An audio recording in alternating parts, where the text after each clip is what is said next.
머리 위치 이거 진짜 중요한데 이 아래턱은 머리가 아니에요. 근데 아래턱은 목이거든요. 근데 이제 여기를 우리는 얼굴 위주로 생각을 하다 보니까 여기까지를 머리라고 생각을 해요. 근데 실질적으로 머리는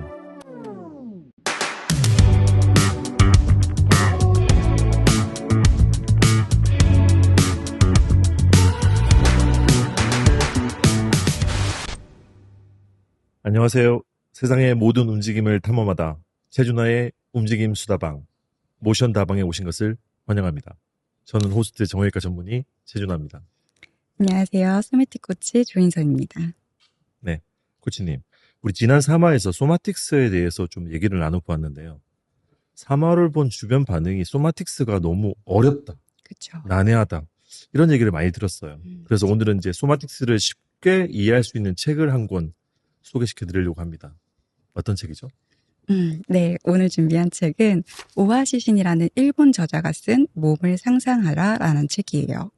물리치료사인 저자가 소마틱스 중에 하나인 알렉산더 테크닉 기법을 좀 접목해서 본인만의 바른 자세 가이드를 제시하고 있어요. 내용도 매우 좋고 그림도 있고 문장도 쉬워서 소마틱스가 좀 궁금하신 분들께 도움이 될 수 있는 책이라고 생각해요. 맞아요. 저도 알렉산더 테크닉을 배우던 초창기에 아주 재밌게 보았던 책인데요. 뭐 되게 책도 짧고 그림으로 뭐 편안하게 얘기돼 있어서 이해하기 쉽고 재밌었던 기억이 납니다. 책의 내용에 대해서 간단하게 얘기 좀 부탁드려도 될까요? 네, 저자가 독일 유학 시절 때 본인의 몸이 좀 불편했었대요. 그래서 여러 가지 방법을 시도했는데 우연히 알렉산더 테크닉을 좀 접하고서 몸의 통증이 해결되는 경험을 했다고 합니다. 그 이후에 알렉산더 테크닉 국제교사가 되었고요. 그리고 그 이후에 물리치료사를 취득하고 알렉산더 테크닉과 재활을 좀 접목해서 본인만의 가이드를 좀 만들었죠. 그리고 현재는 플루에식스라는 클리닉을 설립해서 예약자가 꽉 차서 몇 년을 기다려야 할 정도로 사람들의 관심이 크다라고 저자 스스로 좀 얘기를 하고 있어서 이 부분은 좀 확인이 필요할 것 같기도 해요. 어쨌든 간 알렉산더 테크닉의 디렉션을 본인만의 언어로 매우 직관적이고 이해하기 쉽게 좀 풀어냈어요. 특히 10가지 문장을 대표적으로 좀 뽑고 있는데 예를 들어서 머릿속에 조각배가 조용히 흔들립니다. 척추가 사슬처럼 흔들립니다. 이런 문장들을 좀 따라하면서 상상하는 것만으로도 몸에 불필요한 긴장이 좀 빠지면서 바른 자세가 될 수 있다라는 주장이에요. 그 힘을 빼는 게 사실 환자분들한테 제가 긴장하지 마세요. 힘을 좀 빼세요. 이런 얘기를 많이 하는데 생각보다 힘을 빼는 게 어떤 건지 그쵸? 그리고 어떻게 해야지 힘을 빼야 되는지에 대해서 잘 몰라요. 맞아요. 어렵기도 하고. 차라리 힘을 주라고 더 힘을 쓰세요 하면 잘 이해하시는데 힘을 빼라고 하면 정말 어려워하세요.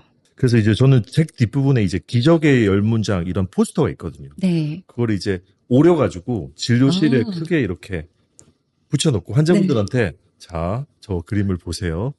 그리고 상상해 보세요. 이렇게 해서 한동안 좀 했던 기억이 나요. 근데 생각보다 이미지를 그리는 게 확실히 그쵸. 빠르죠. 사람들한테 잘 와닿는 사람들이 꽤 있어요. 네, 네. 근데 이제 다만 처음 접하시는 분들이 이 기적의 10문장 좀 이런 표현들이 과장되게 보이기도 하잖아요.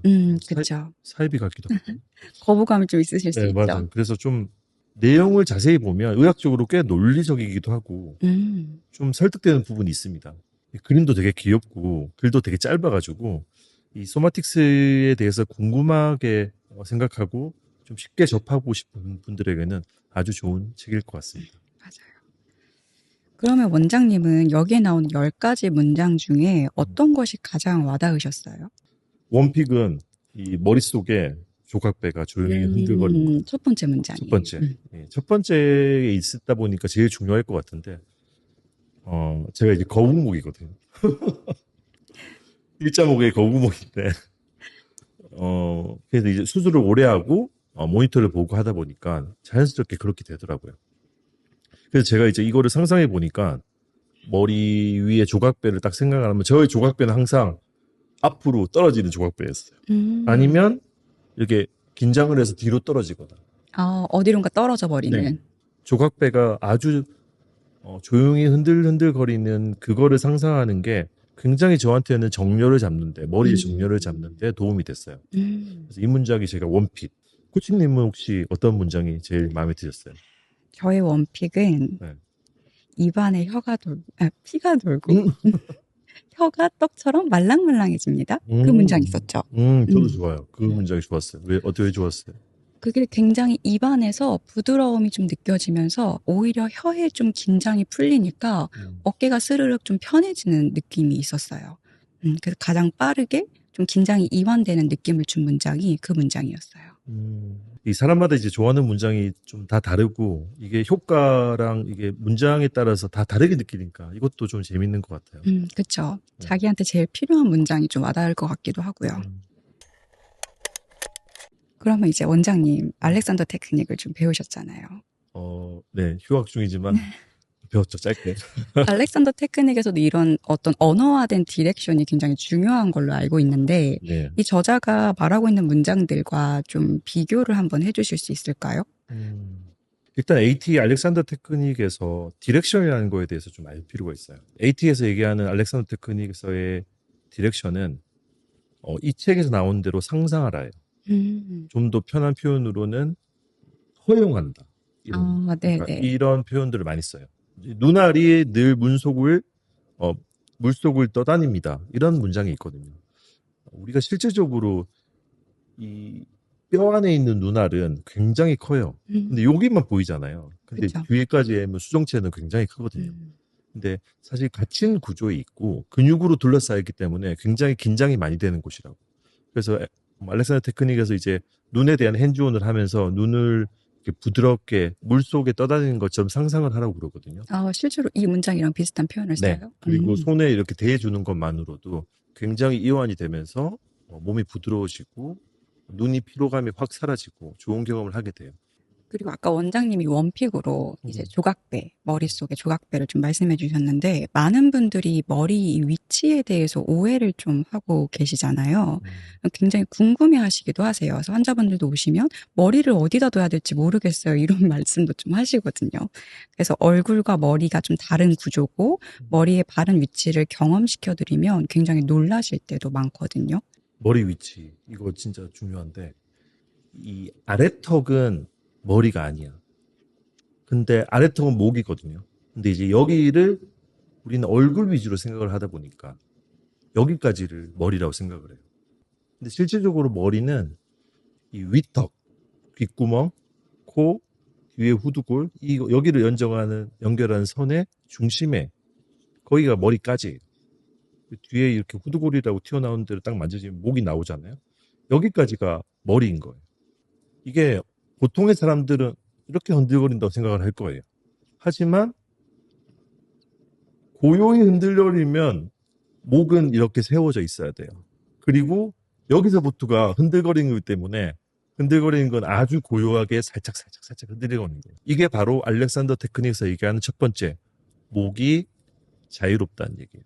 목이 자유롭다는 얘기가 목을 앞으로도 하지 않고 제끼려고도 하지 않고 편안하게 머리가 호수 같은 여기 그라운딩에서 살살 흔들거리려면 절대 여러분도 이렇게 앞으로 고개를 내밀면 조각배가 앞으로 기울면서 절벽으로 떨어지겠죠.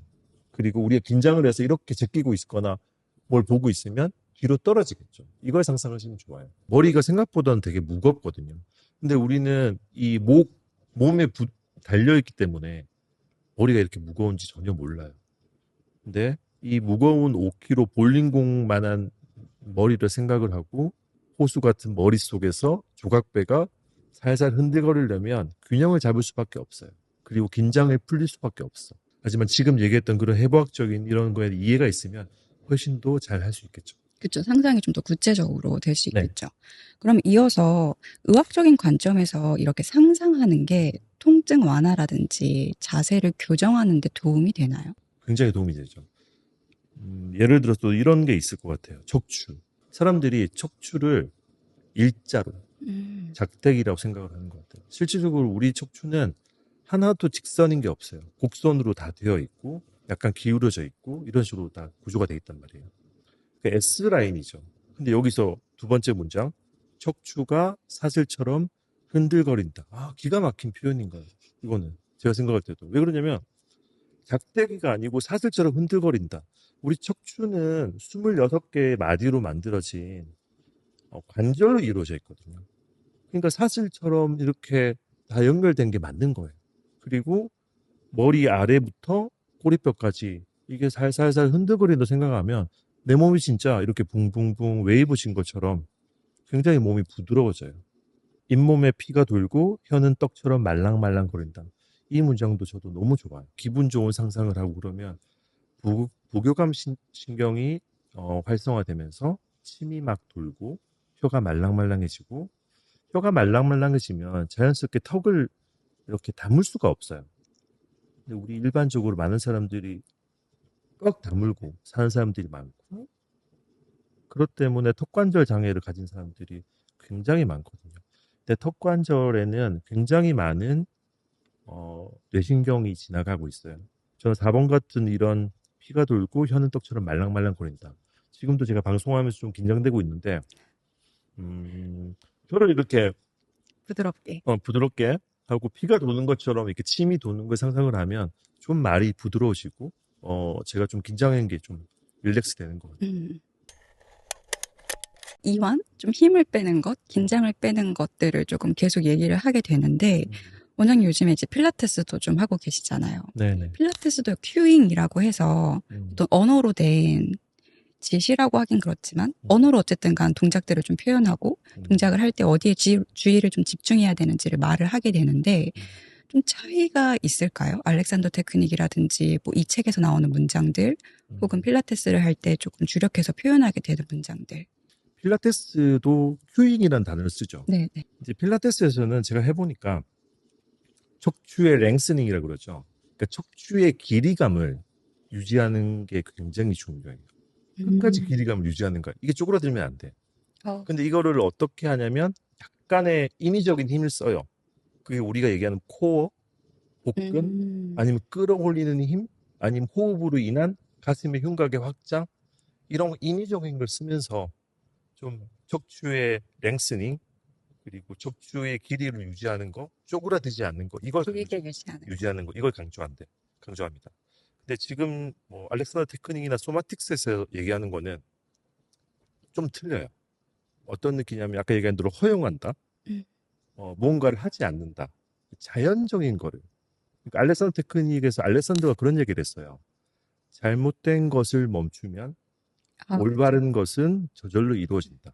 잘못된 습관을 안 하게 되면 내 몸은 자연스럽게 길어지고 넓어지고 자연스러운 좋은 몸으로 돌아갈 수 있다. 조금 차이가 있는 것 같아요. 저는 이제 펠덴크라이스 기법을 좀 기반으로 한 소마테라피를 공부를 했는데요. 네. 같은 얘기인 것 같지만 약간의 관점의 차이가 저도 좀 느꼈거든요. 여기서 말하는 이런 이미지들, 상상이 진짜 딱 한 선만 넘으면 그거가 의도적인 개입이 되면서 오히려 좀 과긴장이 되는 경우도 있는 것 같아요. 그래서 저는 주로 상상이나 이미지보다는 직접적으로 몸의 감각이나 움직임으로 실제로 경험할 수 있는 게 굉장히 중요하다고 생각하거든요. 그래서 예를 들어서 눈 안구는 물속을 떠다닙니다. 이런 문장을 좀 생각하는 것만으로 즉각적으로 눈의 긴장이 풀어지는 효과도 있지만 정말 안구를 움직이는 근육들이 있잖아요. 네. 그리고 후두학은 여기 머리와 목 사이 그곳이 조금 관련되는데 그것들의 움직임을 통해서 실제로 눈 주변이 좀 편안해지는 것을 전후를 좀 비교를 시켜서 경험하게 환자분들 경험을 좀 시켜드리거나 혹은 척추가 사슬처럼 흔들립니다. 이 문장도 문장 자체로도 좋지만 척추의 다양한 움직임을 통해서 척추를 정말 평소에 부드럽게 쓰는 게 나의 움직임과 자세에 도움이 되는구나 라는 것을 몸이 직접 경험하게끔 해드리는 것을 저는 조금 더 선호하는 것 같아요. 맞아요. 저도 그 경험이라는 것들이 굉장히 좋고 효율적이라 생각이 들고 그게 결국에는 우리의 뇌신경을 활성화시켜가지고 나의 신경계를 믿는 거거든요. 근데 성향의 차이인 것 같아요. 약간 어떤 생각이 드냐면 우뇌와 좌뇌가 있잖아요. 우뇌가 발달한 사람은 상상을 잘하고 이미지를 잘하고 네. 좌뇌가 있는 사람들은 뭔가 프랙티컬하고 경험적이고 이런 이성적인 걸 잘하는 거죠. 그래서 그 차이가 좀 있지 않나? 약간의 저도 상상은 잘 안 되거든요. 근데 이것도 연습인 것 같아요. 상상하다 보면 경험하게 느끼게 되면 또 경험을 해볼 수 있고. 그렇죠. 그리고 펠든에서 얘기하는 그런 여러 가지 다양한 움직임을 통한 자각, 그것도 굉장히 좋은 경험이라 생각하기 때문에 각 테크닉 메소드별로 이제 접근의 차이점이 있다는 게 좀 흥미롭죠. 그래서 이 책에서 말하는 걸 쉽게 말하자면 생각하는 대로 몸이 움직인다. 그리고 마음과 몸이 좀 연결돼 있다. 라고 좀 볼 수 있는 것 같아요. 그게 이제 소마틱스의 원리이기도 하고, 이제 소마틱스는 아까 얘기했지만 몸과 마음을 통합적으로 보는 나예요. 그래서 이게 운동법이자 교육법이자 이런 것들의 접근 방식을 의미하죠. 그래서 몸을 이런 바디, 물리적 구조로만 보지 않고 통합적으로 보면서 내가 자각하고 인식하고 경험하고 느끼고 그러면서 몸과 마음을 연결하는 탐구하는 학문인 것 같아서 너무나 매력적인 학문인 것 같아요. 중요한 거 한 가지만 좀 기억하시면 될 것 같아요. 제가 이제 두 가지를 얘기하고 싶은데 긴장을 내리면 자연스럽게 편안한 상태가 된다. 그리고 매 순간 흔들거리는 게 중요하다. 우리가 이제 마음이 흔들린다 이런 것들은 부정적인 얘기잖아요. 하지만 마음이 흔들린 것과 틀리게 몸이 흔들린다는 거는 굉장히 좋지 않나? 어떻게 보면 흔들리지 않고 고정되는 것은 그렇죠. 긴장이고 그렇죠.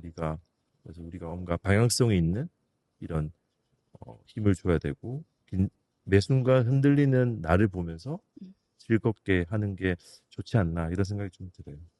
코치님 마지막으로 이 책에서 말하는 자연스러움과 편안함을 유지하는 본인만의 꿀팁 하나만 좀. 저는 빼기? 빼기. 네. 그래서 몸에 좀 좋은 거를 더하기보다는 안 좋은 거를 빼주는 것, 제거하는 것이 저는 가장 편안함을 많이 느낄 수 있는 저만의 꿀팁입니다. 그래서 극강의 미니멀리즘처럼 정말 불필요한 것들을 모두 제거하고 나면 생각보다 굉장히 몸이 편해지더라고요. 코치님 얘기하신 게 너무 동감하고 우리 몸도 마찬가지로 우리가 더 하려고 내가 아프니까 강화시키려고 원장님 저 무슨 운동해야 돼요? 맞아요. 뭔가를 더 해야 되는 거에 대한 조언을 많이 구하시죠. 많이 하죠. 근데 저는 하지 말라고 그래요. 그래서 안 좋은 습관들을 찾아보려고 저는 환자분들 관찰을 많이 하거든요. 그래서 환자분들이 결국 안 좋은 습관들이 있어요. 몸이 아픈 안 좋은 습관들. 그걸 찾아내고 교정하는 게 원인을 치료하고 재발을 방지하고 예방하는 좋은 방법이지 않을까 이런 생각이 듭니다.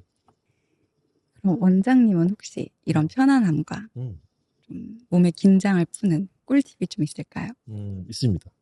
열받는 일이 생기거나 아니 몸이 너무 안 좋을 때 억지로 이렇게 막 웃잖아요. 그러면 굉장히 환기가 되면서 목도 긴장도 풀리고 기분도 좋아지고 그리고 이 올라오던 화도 사라지고 그래서 꼭 제가 환자 볼 때 환자 한 분당 꼭 한 번 웃으려고 하고 그게 네네. 환자분도 좋지만 저를 위해서 저를 환기시키고 저의 기분을 좋게 하고 즐거운 기분과 멋진 기분을 느끼는 게 저는 다라고 생각하고 효과 좋으니까 한번 해보시기 바랍니다. 한번. 네, 좋습니다. 자, 오늘도 코치님 함께 해주셔서 너무 감사합니다. 최근아의 움직임 수다방, 모션 다방. 저희는 다음 시간에 다른 주제로 찾아뵙겠습니다. 감사합니다.